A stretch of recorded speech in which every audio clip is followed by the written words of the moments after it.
Boa tarde, galerinha, tudo jóia? Esse vídeo ficou um pouco mais de perto assim, né? Ficou um pouco engraçado, né? Mais de perto. Essa quem tá aí é a minha amiguinha Lolinha, essa grande Lolinha. É outra estrela do YouTube, do vídeo. Uma das estrelas do vídeo. Se vocês verem uma orelhinha assim, gente, é a Lolinha, tá comendo aqui, ela tá comendo um biscoitinho. O nome dela é Lula. A estrela é uma das estrelas daqui de casa. Agora eu vou compartilhar com vocês falando sobre os níveis tróficos, né? Os níveis tróficos na comunidade. A estrutura de qualquer ecossistema sempre é composta de 3 categorias básicas de organismos: os produtores, os consumidores e os decompositores. Cada uma dessas categorias ocupa um nível trófico ou alimentar diferente. Os produtores. Os produtores ocupam o primeiro nível trófico em qualquer ecossistema. Correspondem aos organismos autotrófos, como aqueles que possuem clorofila e fazem fotossíntese. Uma parcela menor faz a quimiossíntese. A quimiossíntese é o processo de produção de matéria orgânica que não utiliza de energia luminosa. Caiu no chão. Biscoito da Lola caiu no chão. Biscoito da Lolinha caiu no chão. No caso da lagoa, os produtores são algas do fitoplâncton e as plantas das margens de fundo. Por meio da fotossíntese, elas produzem um gás oxigênio, fundamental para a respiração da maioria dos seres vivos. Os consumidores. Os organismos heterotróficos de um ecossistema são chamados consumidores e dependem do alimento fabricado pelos produtores. São consumidores, portanto, as bactérias heterotrófas, os protozoários, os fungos e os animais. Consumidores que se nutrem de vegetais são chamados de consumidores primários ou consumidores de primeira ordem. Parece que no caso da lagoa, os integrantes do zooplâncton, os caramujos, os peixes, herbívoros, são consumidores primários. Os organismos se alimentam de consumidores primários. Os organismos que se alimentam dos consumidores primários são denominados consumidores secundários ou de segunda ordem. Na lagoa são os peixes carnívoros, as aves da margem, eles são os consumidores terciários, porque se alimentam dos consumidores de segunda ordem. Em um ecossistema, um organismo... Você quer descer? Opa, parei, gente. Parei. O cachorrinho quer descer. O que foi isso? Quer a bolinha? Pega a bolinha lá, pega. Em um ecossistema, um organismo pode ser consumidor de várias ordens ao mesmo tempo. Quando comemos salada, somos consumidores de primeira ordem. Quando comemos carne de vaca ou de boi, somos consumidores de segunda ordem. Se ingerimos um peixe carnívoro, somos consumidores de terceira ordem. Os decompositores. Os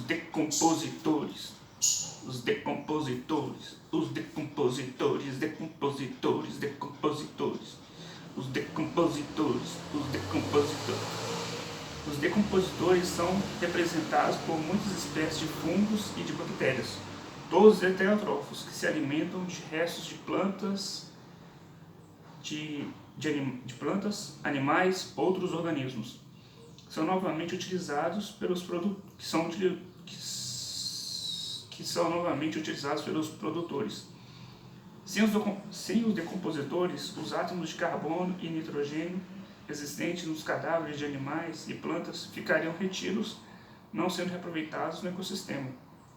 de modo que os decompositores, gente, eles ajudam no processo de limpeza do ecossistema, né? Eles, ao decompor aquela matéria orgânica, né, eles não deixam o ecossistema desequilibrado, né? Porque se não existissem, né, os decompositores, se não tivesse a presença deles, o ecossistema estaria desequilibrado, né? Porque teria muita matéria orgânica, né? E com o passar do tempo, o que poderia acontecer, né? A matéria orgânica, que poderia acontecer com o passar do tempo, no futuro, né? Como não houve uma decomposição, com o passar do tempo havia uma compactação, né? E virar petróleo, né? Petróleo nada mais é do que matéria orgânica, né? Aquela matéria orgânica ali que não foi decomposta, né? Que foi ali soterrada, né? Houve uma compactação, né? Camada após camada, camada após camada, camada após camada. Com o passar do tempo, né? Aí isso é o que vira petróleo. As cadeias alimentares. O que foi isso? Quer um colinho? Pegar colinho. Pegar essa luzinha. A nossa estrela do vídeo. A grande estrela aí. Cadeias alimentares. As cadeias alimentares representam a maneira mais simples, porém parcial, de descrever as relações alimentares nos ecossistemas. A ilustração a seguir apresenta uma cadeia alimentar na lagoa, que mostra apenas um dos possíveis caminhos do alimento no ecossistema. As setas sempre vão de espécie. As setas sempre vão da espécie que serve de alimento para aquelas que utilizam esse alimento. No caso da figura, em algas aquáticas servem de alimento para os caramujos, por sua vez são ingeridos pelos peixes carnívoros, que são comidos pelas aves de margem. Não sei se dá para pegar, gente. Não sei se dá para pegar aqui, ó. Não sei se dá para... se tem uma visualização. Essa figura que eu estou falando. Alguns exemplos de cadeias alimentares. Em um ecossistema aquático, marinho ou de água doce, podemos reconhecer os seguintes representantes de cada nível trófico. Produtores: algas microscópicas que vivem na superfície, fitoplâncton, algas macroscópicas e plantas aquáticas, submersas, flutuantes ou na margem. Consumidores primários: várias espécies de micro-organismos adultos ou formas larvais que vivem na superfície, como o zooplâncton, por exemplo, e de microcrustáceos, como o krill, um pequeno animal marinho, molúsculos, vermes, equinodermos, peixes, herbívoros, larvas de anfíbios, girinos, entre outros. Consumidores secundários: animais que se alimentam dos organismos do nível anterior, exemplo, insetos, moluscos, peixes carnívoros, anfíbios adultos, tartarugas marinhas, cágaros e alguns mamíferos, como lontras, focas e baleias.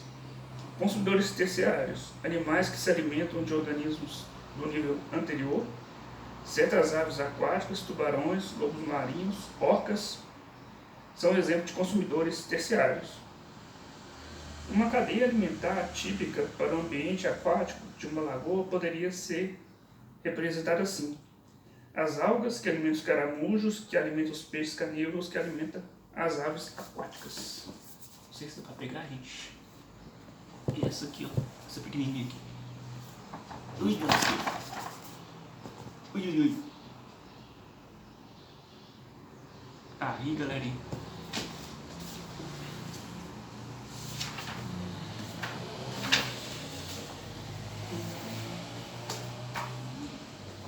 Galerinha, uma coisa que eu quero compartilhar com vocês também é que eu publiquei, né, alguns livros no site da Amazon, e caso vocês tenham interesse, tá, gente? Caso vocês tenham interesse em conhecer mais sobre a minha vida, mais sobre as minhas histórias, né? Mais sobre... É porque eu passei, há um tempo atrás, eu passei por uma fase difícil, sabe? Por uma fase, assim, bem de ladeira, sabe?